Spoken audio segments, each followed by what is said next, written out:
misericordioso e amoroso, muito obrigado.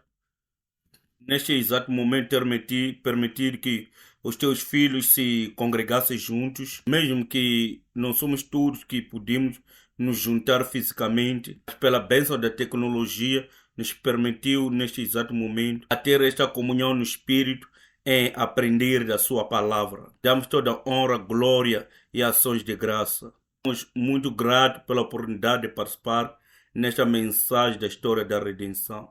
Faça através da tua palavra para que possamos te conhecer melhor através de toda a palavra que revelou nas Escrituras. Enquanto através desses estudos aprendemos, pedimos que nos abençoe com a sua graça. Possa nos empoderar com a sua palavra para que verdadeiramente possamos receber sua palavra. Assim sendo, estaremos em comunhão consigo e possamos avançar com a pregação do Evangelho, da salvação através do Senhor Jesus Cristo, para todas as nações do mundo.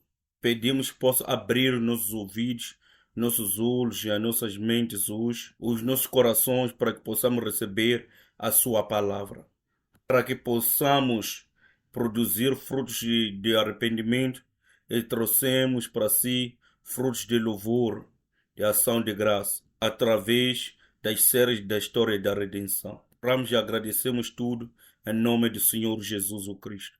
Amém. Saudações para todos. Hoje gostaria de compartilhar com todos acerca do tópico Babilônia e a história da redenção. Nos próximos dias teremos alguma coisa acerca da Babilônia. Se olhar para as séries da história da redenção, mesmo que a Babilônia não toma um lugar central nos livros, recebe um toque sempre em todos os estudos que fizemos, desde as genealogias de Gênesis, primeiro livro, até Jeová chamar o livro 11.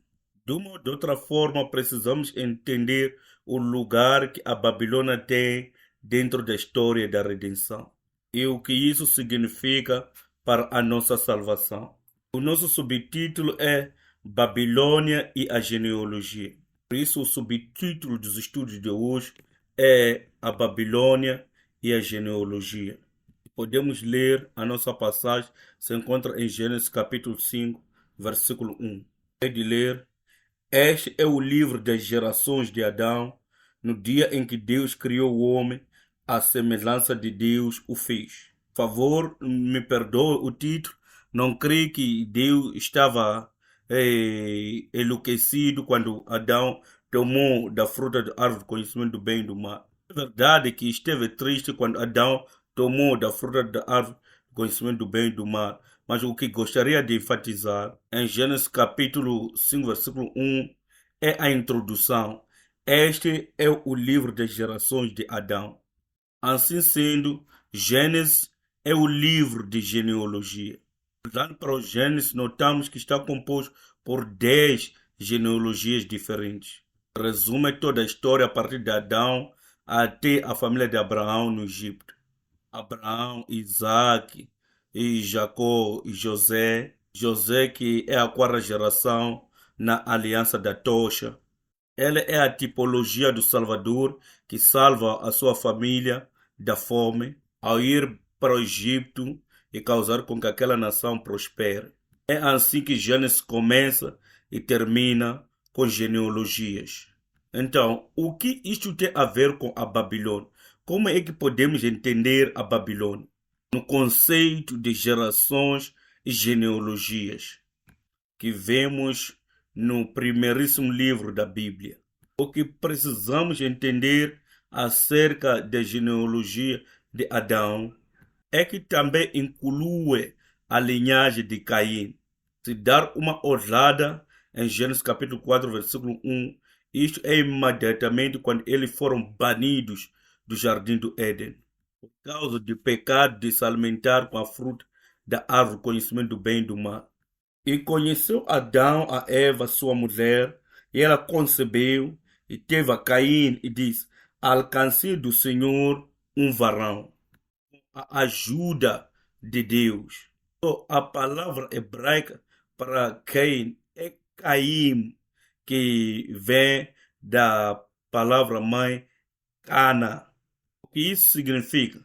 Significa, significa adquirir, obter, receber alguma coisa. E esta palavra, e esta palavra é usada para descrever a Deus em Gênesis capítulo 14, versículo 19. E abençoou e disse: Bendito seja Abraão do Deus Altíssimo, o possuidor dos céus e da terra. Essa palavra possuidor em hebraico vem também da palavra Canaã. O que isso significa? Significa que Deus é o possuidor de tudo. Deus é aquele que é dono de tudo. Adquirimos por nós mesmos não vem das nossas próprias forças. O resultado das nossas próprias forças. Tudo vem de Deus. Quando ela teve este filho, a confissão dela foi de que recebi alguma coisa de Deus. Este filho que eu tenho, recebi por causa da ajuda de Deus. Se você lembrar de Gênesis capítulo 3, quando Adão e Eva comeram da árvore do conhecimento do bem e do mal, este é o pecado original. Deus declara a punição deles por desobedecer a sua ordem. Para a mulher, diz que você conceberá em dores. Não falou diretamente para a mulher se olhar para Gênesis capítulo 3, versículo 14, e Deus está endereçando-se à serpente. Quando ele está proclamando esse julgamento, juízo, esta punição, vê-se que o juízo de Deus inclui a sua graça, a sua promessa de salvação, em Gênesis 3, versículo 15. Ele diz: porém, inimizade entre ti e a mulher, entre a tua semente e a sua semente, esta te ferrará a cabeça e tu lhe ferrará o calcanhar. Adão e Eva ouviram a punição declarada por Deus e também a promessa que Deus colocou da semente. Ainda que fomos julgados, Deus ainda nos deu a graça para nos salvar. E por causa da ajuda do Senhor, temos este menino. Esta foi a confissão da Eva. Mesmo assim, sabemos que Caim tornou-se assassino. A sua linhagem é uma linhagem da corrupção. É a linhagem do assassinato, morte e egoísmo, onde eles se rebelam seguindo os seus próprios caminhos. Este é o problema com o homem. É o problema raiz da Babilônia espiritual. Nós pensamos que podemos obter as coisas de nossas próprias forças. Podemos adquirir as coisas através de nossas próprias habilidades. Podemos adquirir as coisas através de nossos próprios esforços. Automaticamente, esta é a idolatria. Por quê? Porque Deus é possuidor dos céus da terra e tudo vem dele.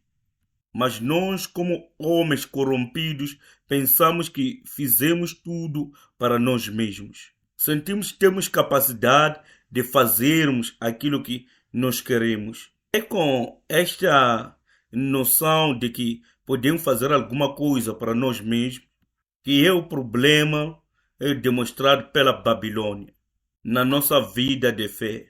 Mostra o capítulo 4 de Gênesis como Caim matou ao seu irmão Abel e Deus disse: ok, você assassinou ao teu irmão e Deus lhe dá uma chance para se arrepender. Deus diz que a terra não mais te produzirá o seu fruto. Caim reclamou acerca disso e Deus lhe deu uma marca para que ninguém o matasse. E Caim foge da presença de Deus. E o que é que ele faz? E saiu Caim de diante da face do Senhor e habitou na terra de Nod, da banda do Oriente do Éden. E conheceu Caim a sua mulher. Ela concebeu o teu filho Enoque. E ele edificou uma cidade, chamou o nome da cidade pelo nome de seu filho Enoque. Podemos notar através desta passagem que depois de Caim partir da presença do Senhor, ele constrói uma cidade para si. e dá o nome de Enoque de acordo com o nome de seu filho. Lembra-se desta história porque iremos revisitá-lo, porque tem uma conotação com a primeira aparência da Babilônia aqui na Bíblia. Se ir ao Gênesis capítulo 10, versículo 8 a 10, isto fala acerca dos descendentes de Noé, de acordo com a linhagem de Cam. Cam é a linhagem que foi amaldiçoada. Foi amaldiçoada por Noé. Mas nesta linhagem vemos uma figura interessante no versículo 8 a versículo 10. E Cuxi gerou a Nimrod. Este começou a ser poderoso na terra. Aqui somos apresentados a Nimrod. No versículo 10, diz que o princípio do rei de Nimrod foi aonde? Babel. Babel e Erech e Akkad e Calné na terra de Sinar. Sinar também aparece severalmente na história da redenção e iremos olhar neste termo mais tarde. Sempre que ver a palavra Sinar, deve associá-la a Babel. Esta palavra Babel é o termo usado para Babilônia na Bíblia hebraica. No livro número 1 está esclarecido que Nimrod foi o líder do povo corrupto que construiu a Torre de Babel. Essa história da Torre de Babel podemos ver em Gênesis capítulo 11, versículo 1 a 9. Tem algumas coisas que gostaria de colocar uma olhada nelas. Tem relatos que gostaria de colocar olhadas que talvez se conecte com o Caim. Em Gênesis capítulo 11, versículo 2 diz: E aconteceu que, partindo eles do Oriente, acharam um vale na terra de Sinar e habitaram ali. Versículo 4: E disseram: Eia, edifiquemos nós uma cidade e uma torre cujo cume toque nos céus, façamos-nos um nome para que não sejamos parlados sobre a face de toda a terra. Não lembra-se destes nomes. O que é Babel, afinal? Babel é acerca de nós mesmos. Babilônia é acerca de nós, acerca de adoração aos ídolos que possam nos proporcionar aquilo que nós queremos. Vamos olhar e comparar aquilo que acontece na vida de Caim e a narrativa de Babel. Dividi aqui, do lado esquerdo é Caim, do lado direito é Babel. Como já lemos em Gênesis capítulo 4, versículos 16 e 17, ele foi se instalar em Nod. E a palavra Nod vem da palavra hebraica Nud, que significa perambular. Aquilo que é andar sem saber para onde vai, andar sem um destino. Os humanos temos isso em mente de que queremos a segurança, queremos ter segurança acerca do nosso futuro. Ele se estabeleceu em Nod.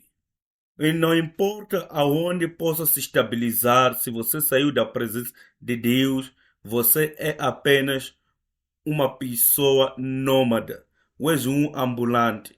Ele estabeleceu no este do Éden. A palavra hebraica para este é Kedem. Kedem, o que significa? Mas neste contexto significa este. Mas por que significa este? É porque, na perspectiva hebraica do este, sempre que eles se orientam na direção, as suas faces estão para este. Para nós que temos o este, oeste, norte ou sul, a nossa orientação está no norte. As nossas faces estão direcionadas para o norte. Mas no antigo hebraico, as suas faces estão olhadas para este. Então, o outro significado é a face, quer dizer, é a face ou face virada contra o próximo. Quando diz que você olhou para este, poderia significar que você olhou contra alguma coisa. ou seja, virou-se contra alguma coisa. Você se estabeleceu do eixo do Éden, quer dizer, está indo contra Éden. Isto descreve aquilo que é o humano em muitas circunstâncias, situações. Podemos notar que é isso que acontece nas nossas vidas. Então, o que ele faz? Ele edifica uma cidade e a chama de acordo com o nome do teu santo filho Enoque. Agora vamos colocar uma olhada em Babel, olhar para Gênesis 11, versículo 2 a 4. O que as pessoas fazem? Eles se estabelecem em Shinar e o que dizem? Vamos construir para nós uma cidade. Vamos fazer para nós mesmos um nome. Quando olhamos para a linhagem de Adão, que é a linhagem de Sete, e olhamos para a linhagem de Caim, vemos uma linhagem que abandonou a presença de Deus. Uma linhagem que não se arrependeu pelos seus próprios pecados. É a linhagem que andava em oposição a Deus.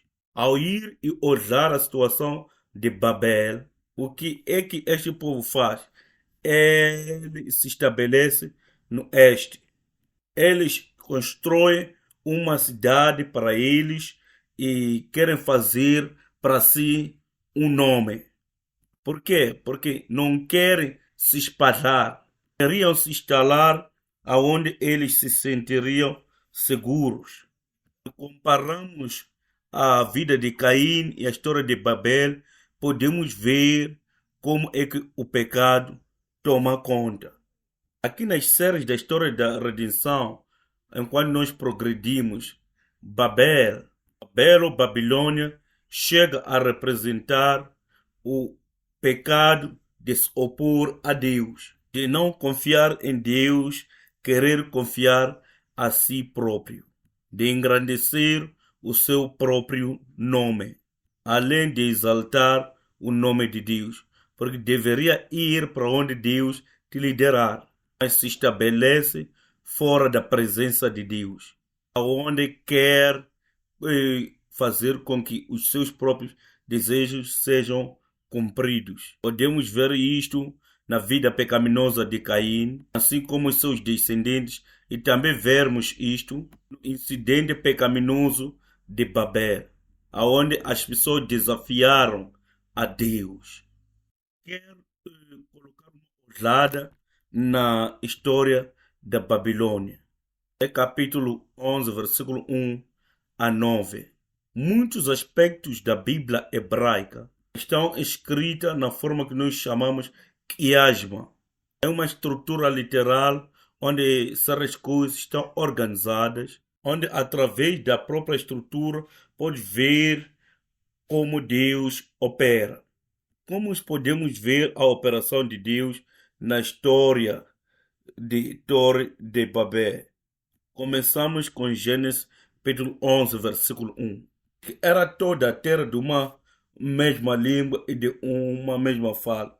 Aconteceu que, partindo eles do Oriente, acharam um vale na terra de Siná, habitaram ali. No versículo 3 e 4, o que eles dizem? Dizem, venham todos, façamos alguma coisa. Vamos construir para nós mesmos uma cidade. Vamos fazer para nós mesmos um nome. Mas qual é o clímax desta passagem? Encontramos em Gênesis capítulo 11, versículo 5.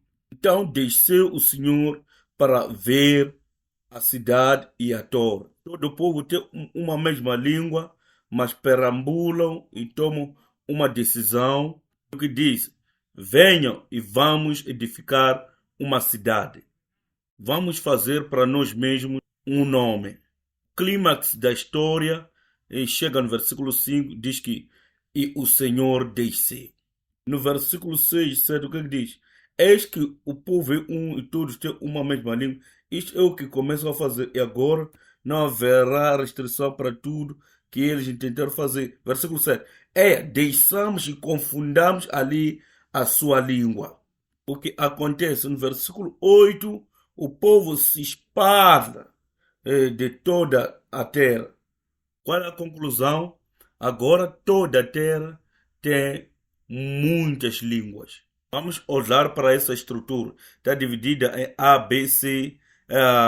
O lugar que é o clímax está em X. E começa com C, B e A. Se prestar atenção, a história começa com toda a terra ter uma mesma língua e termina com toda a terra tendo muitas línguas. Porque Deus confundiu as pessoas. Na segunda parte, parte B, as pessoas se estabelecem em ensinar e aqui são esperadas de ensinar. Não sei, as pessoas dizem, vamos fazer alguma coisa. Fazer para nós um nome, vamos construir uma cidade. Na parte B, diz que Deus diz que vamos confundir a sua língua. Qual é a parte central dessa história? É que Deus, o Deus Todo-Poderoso, o Deus Altíssimo, o Deus o possuidor dos céus e da terra, o Deus soberano, chega, destroça tudo por causa da sua presença. Os homens não conseguem fazer os seus próprios intentos. Os homens não conseguem se dar a glória. Esta é a história acerca da Babilônia. E a palavra hebraica para Babilônia é Babel. Através desta palavra Babel, encontramos a palavra Babilônia. Ao ver Babilônia através das Escrituras, o que precisamos nos lembrar nos nossos corações e mente é que é aqui onde as pessoas desafiaram a Deus. É aqui onde as pessoas fugiram da presença de Deus e quiseram edificar-se um nome, enquanto deveriam engrandecer o nome de Deus. É neste lugar onde as pessoas quiseram fazer para si a sua própria cidade, enquanto deveriam estar na cidade de Deus, e Deus vê para confundir a sua língua, para que o homem não realize suas próprias intenções. Este é o princípio de Deus. Devemos reconhecer. Devemos reconhecer a soberania de Deus e confessá-lo, onde devemos deixar de lado aquilo que nós somos e nos prostrar diante de Deus. Ele é o Senhor, o possuidor dos céus da terra e de tudo. Salmos capítulo 33, gostaria que, se tivesse tempo, lesse todo o capítulo, lembrando de tudo quando discutimos hoje. Aqui eu escolhi 3 versículos, o versículo 10, 11 e 12. Deixa eu ler. O Senhor desfaz o conselho das nações, quebranta os intentos dos povos. O conselho do Senhor permanece para sempre, os intentos do seu coração de geração em geração. Bem-aventurada é a nação cujo Deus é o Senhor e o povo que ele escolheu para a sua herança. Vemos isto acontecendo em Babel, vemos isto acontecendo na Babilônia. Não podemos confiar no conselho das nações, no conselho das pessoas. Deveriam confiar no conselho de quem? No conselho de Deus. Diz que o conselho do Senhor permanece para sempre. Gentil do seu coração de geração em geração. O que isso quer dizer? Este fluxo é de genealogia. Veja que a nação que crê em Deus é a nação que é abençoada.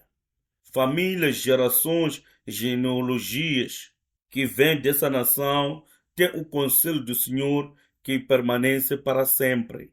Se você se colocar nas mãos de Deus, sua família, sua nação, nada que farão será frustrado.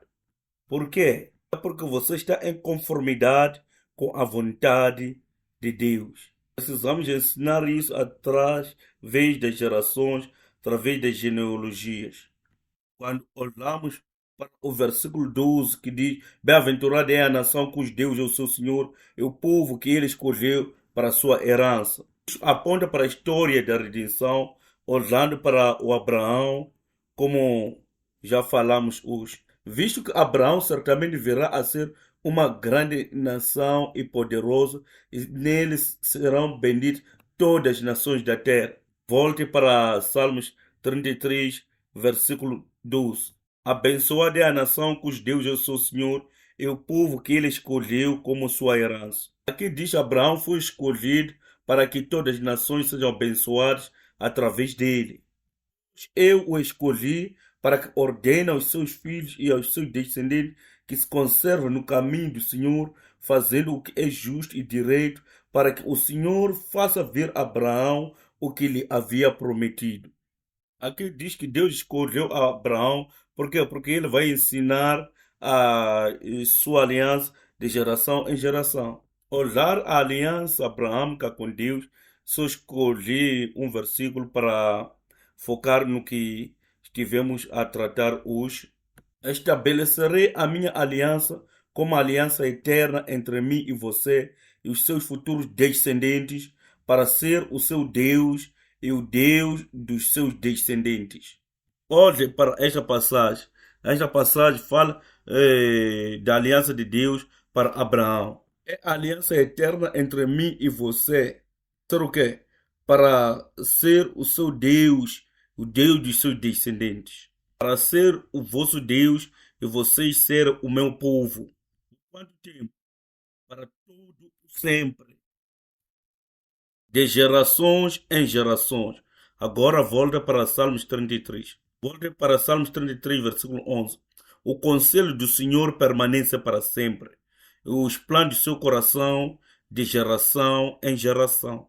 Podemos ver ao olhar para as promessas dadas ao Abraão, as alianças dadas a Abraão, que veremos nos próximos dias. Abraão foi chamado a sair da terra da Babilônia. Abraão carrega a aliança eterna de Deus. Isso distingue Abraão daquilo que acontece na Babilônia, da idolatria de Babilônia, para que ele se separasse, de maneira que ele e suas gerações pudessem carregar a aliança de Deus, conselhos eternos de Deus e os planos de Deus, que tivesse certeza de os cumprir em suas gerações.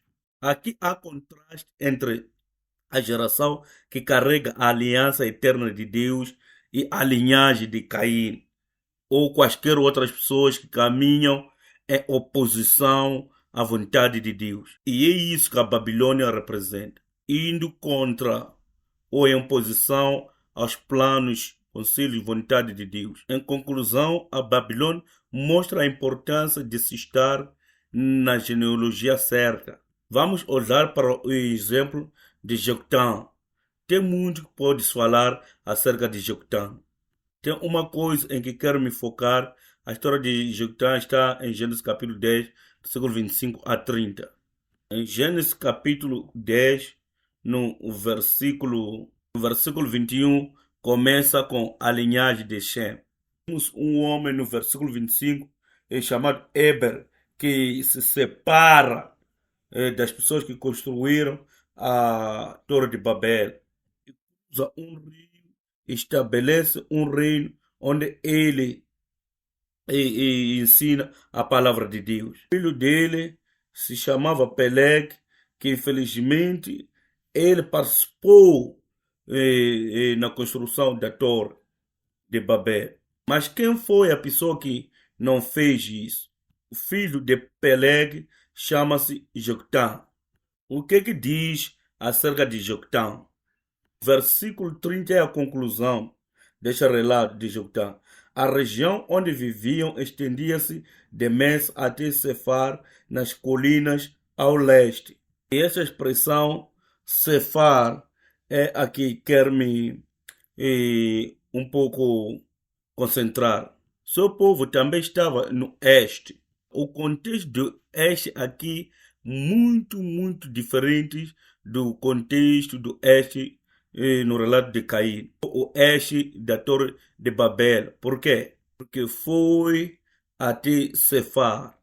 Hebraico, Sefar é um termo que já havia discutido isso no passado. Hebraico diz Sefara. A adição hebraica de A significa que está indo para este lugar. Significa que não importa onde quer que você se encontre, você precisa ir adiante. Isto é Sefar. No livro 11, chamar significa ali, Jeová Shammah significa o Deus que está ali. Precisamos ir ali onde Jeová está. Joctã e seus descendentes foram a Sefara. Afinal, qual é o significado de Sefar? Sefar vem da palavra Sefer. Gênesis capítulo 5, versículo 1. Estamos a abrir as escrituras. O hebraico é: este é o Sefer Toledo. Este é o livro das gerações. Quando se diz que a linhagem de Joctã estava indo para Sefar, o que quer nos dizer? Eles estavam indo para o livro, estavam indo para a genealogia certa. Estavam indo para ser escrito no livro da vida.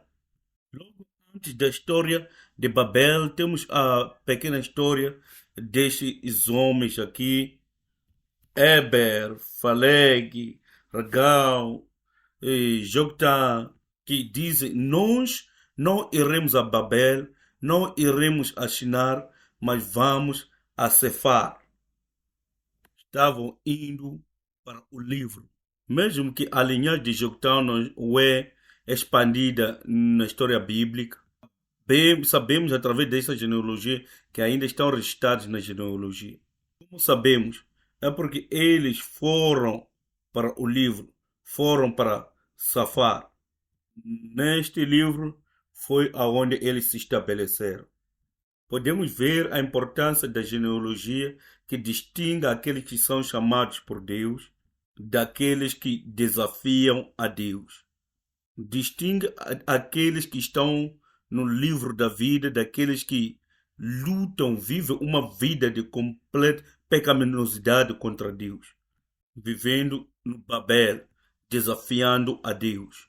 Olha para o livro de geração, de genealogia, o livro de Safar, em Mateus capítulo 1, versículo 1. O livro de gerações de Jesus Cristo, o filho de Davi, o filho de Abraão. O livro no qual precisamos ser registrados é o livro da vida. Esse livro registra todos aqueles que pertencem à genealogia de Jesus Cristo. Apocalipse capítulo 3, versículo 20. Aliás, versículo 5. O vencedor será igualmente vestido de branco. Jamais apagarei o seu nome do livro da vida, mas o reconhecerei diante do meu Pai e dos seus anjos. Apocalipse 21, versículo 27. Nela jamais entrará algo impuro, nem ninguém que pratica o que é vergonhoso ou engano, mas unicamente aqueles cujos nomes estão escritos no livro da vida do Cordeiro. Aqui podemos notar que para entrar na Nova Jerusalém, naquela cidade que desce dos céus, para o templo espiritual de Ezequiel, o que precisa acontecer? Precisa estarmos escritos no livro da vida do Cordeiro. Precisamos ser aqueles que estão na genealogia de Jesus Cristo. Precisamos nascer de Cristo. Como é que isso acontece? Por receber a sua palavra, reconhecer a sua palavra. Tudo que vemos através dos evangelhos de Jesus Cristo é reconhecer aquilo que ele é. Ele é a verdadeira encarnação de Deus. É ele que nos conecta com o verdadeiro Deus. É somente através dele que podemos saber quem é o Pai. E essa é a obra da genealogia. Isso significa que temos que nos separar daqueles que querem construir a Torre de Babel, daqueles que andam a perambular, andam sem destino, daqueles que estão no Babel espiritual. Nós devemos estar na genealogia. E esta é a conclusão do estudo de hoje. Obrigado a todos que participaram.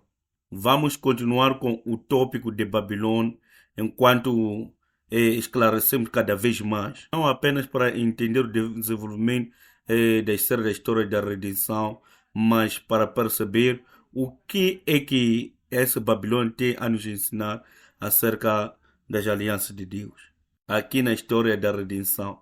É minha esperança e oração de que todos nós sejamos inscritos na linhagem de Adão, na linhagem de Sem, na linhagem de Eber, e fazermos parte da família de Joctá. E foi ao encontro do livro.